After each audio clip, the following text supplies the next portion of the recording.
Johannesburg High Court, Senzo Meyiwa trial continue to amaze us.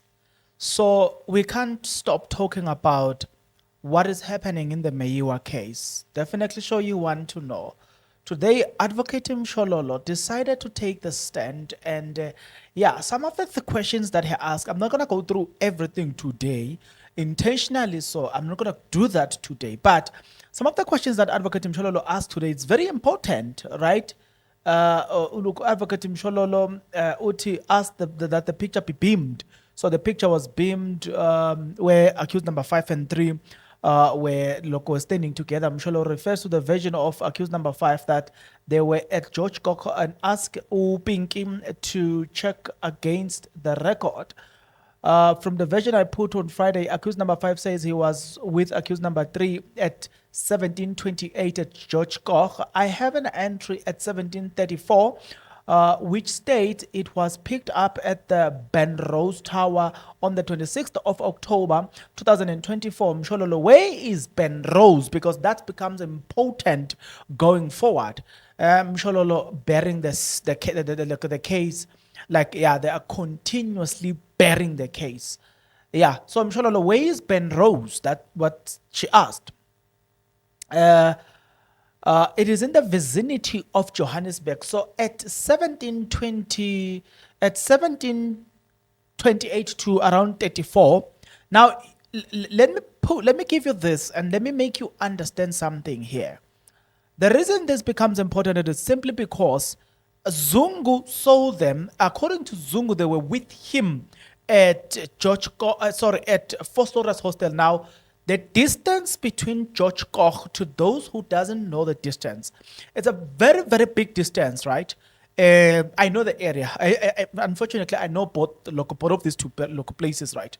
So moving from Mshololo'S hostel, you will actually drive towards, if you want to join the highway, going towards George Koch, you will drive towards a gold spot. So when you get to Gold Spot, there's a freeway that turns into there's an yielding, and then you'll be yielding on your left, and then you join the freeway, the N3.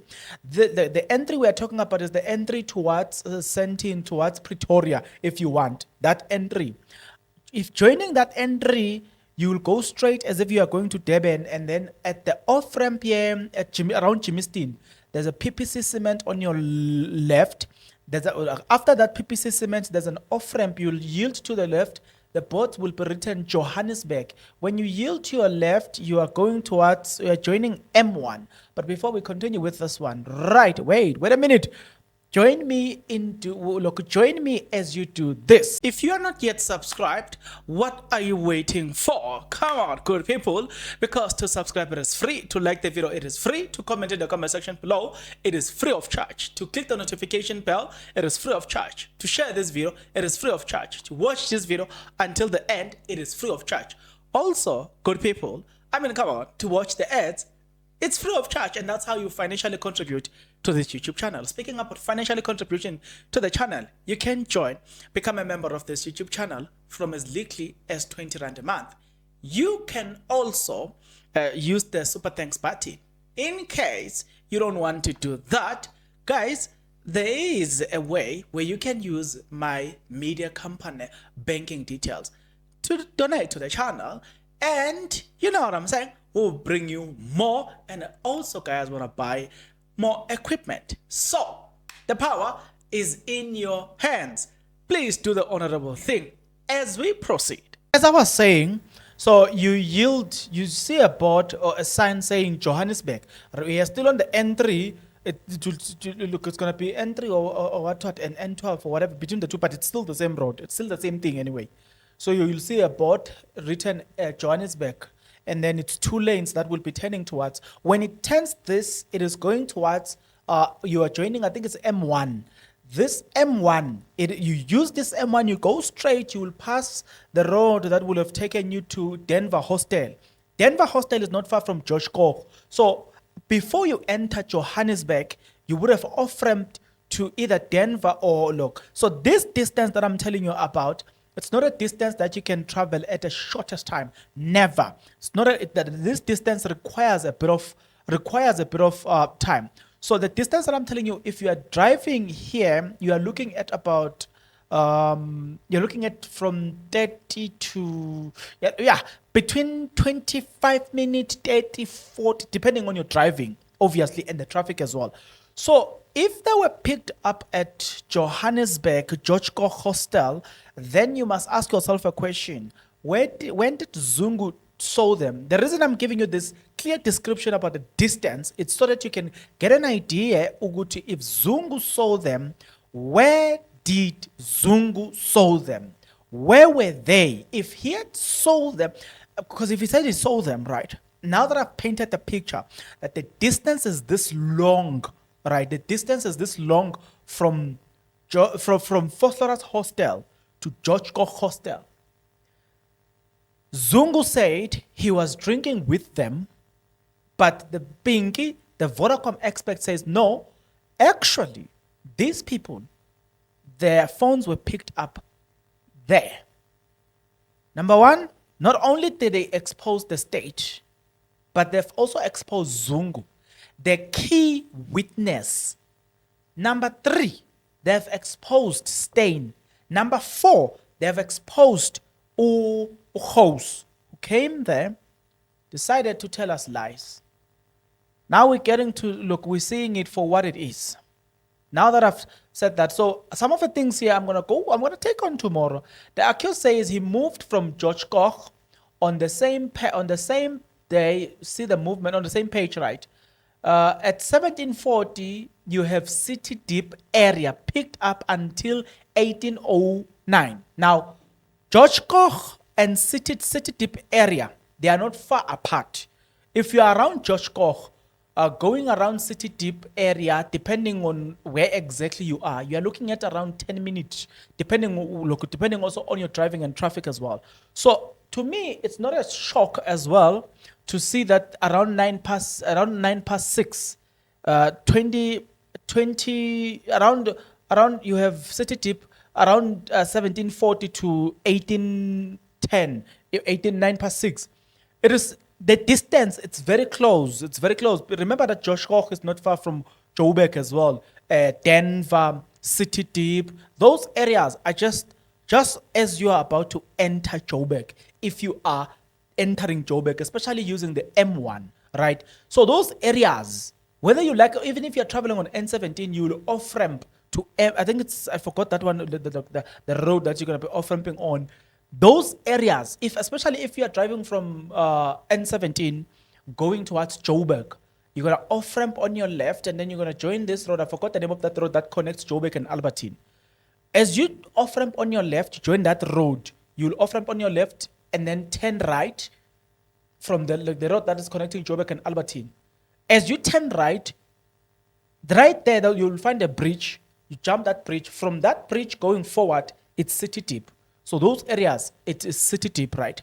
So to me, knowing the area as well, it tells me that it makes sense that if you look at the cell phone mapping there, the fact that they were around that area, it makes sense, right? If they say George Koch and now City Deep, where did Zungu see these people?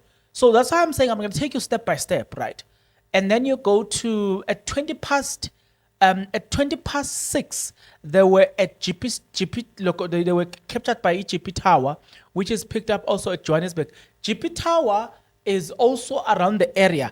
In fact, if you are on a train from Johannesburg, as you exit Johannesburg, there was a train station, or in fact there is, in fact it's still working. It's called GP Town, right? After exiting Joburg. Remember I said that these areas are just before you enter Johannesburg, right? Julius, in fact, it's also part of it, right? When you exit Joburg, you look, if exiting Joburg via Sisulu Road, is it Sisulu or something? Albertina Sisulu Road. Yes. Well, as you exit Johannesburg via Albertina Sisulu Road, the first road that I think, the first area, I think it's, is it Julius? Depends. It depends which route are you using. Yes. So yeah, but Julius and Joburg, they are just like this. So it makes sense again for them to be picked up around Julius because it's like neighbors. right? Literally neighbors. Demarcation. You see, it's like this. And then right there, Pinky says that at 1831 it was Woolwunta. At 1857 it was Balgriva. At 1943 it was Gound, and then at Moy Street. At 20 past it was Gound. At 16 past it was Gound Street Tower. At 26 past 8 until 32 look, it was there. Yes. So remember, I've already told you that look, these areas are neighbors, right? So it's like to those I don't know how best you know this area, but look, but yeah, that is actually that is how the area has been structured, right? So what I'm trying to say with this, I'm gonna give you this version. To me, the towers and the version of the accused makes much more sense than everything that has been told here. If you know the areas that I'm talking about, you will realize that these people, they've collaborated their version very well, and they've told us the truth, as opposed to the fabrication that the state is telling us. So what I'm going to be doing going forward, especially tomorrow, I'll show you that the state has fumbled here big time. They fumbled big time to such an, guys, I've got an emergency call here. Can I answer, please? Hello? Yebu. Thank you. I'll call you back. I'm recording a video. Thank you.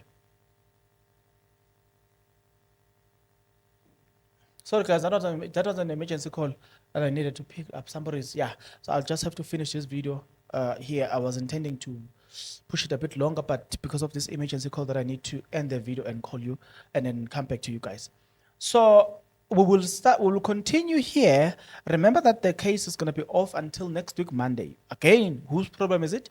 The state's problem. But again, we will start from, when we start again, we'll start from the version that I put, is that the accused number 5 remained with accused number 3 there until they slept in the flat on Main and Nugget Street. In this, is this confirmed according to the tower, reflecting the data doesn't reflect CN and Nugget, Mshololo'S, but according to according to this, look, according to this, the tower that reflects is Hood Street and in Joburg CBD. You look, the cell phone Vodacom Upinke, in fact, he says yes, it is in Joburg CBD. Right, so it collaborates everything. Remember that the state has been found wanting. They will be bringing back Colonel Lambasta Stein. I don't know which lie is he going to tell us, but he's coming to defend himself in this case. But I can tell you this, people are going to get arrested for lying. You know, my fellow YouTuber, Usmobile usually say, lies, the problem about lies is that it has got short legs. So I think right now we see it for what it is. We're seeing people getting arrested anytime soon from now. And let me whisper something. Somebody's begging not to be arrested. You didn't hear it from me. I'm saying, behind the scenes, somebody's begging not to be arrested. I didn't say anything. I'm saying, behind the scenes, somebody's begging not to be arrested. Thixo waseJeshko, kuyafiwa. Kubi, ngiyantshela. It was nice to lie and say all these things, but now, what happened when your lies are catching up with you? Well, you panic. You start saying things. You start, you know what I'm saying? But that's not where we are today. So, for the purpose of this video today, let's leave it here. It's going to be interesting tomorrow. We'll continue on this series. We've got more videos to do out of this. So, please, you dare not leaving this channel. Till the next video, good people. Please, take care.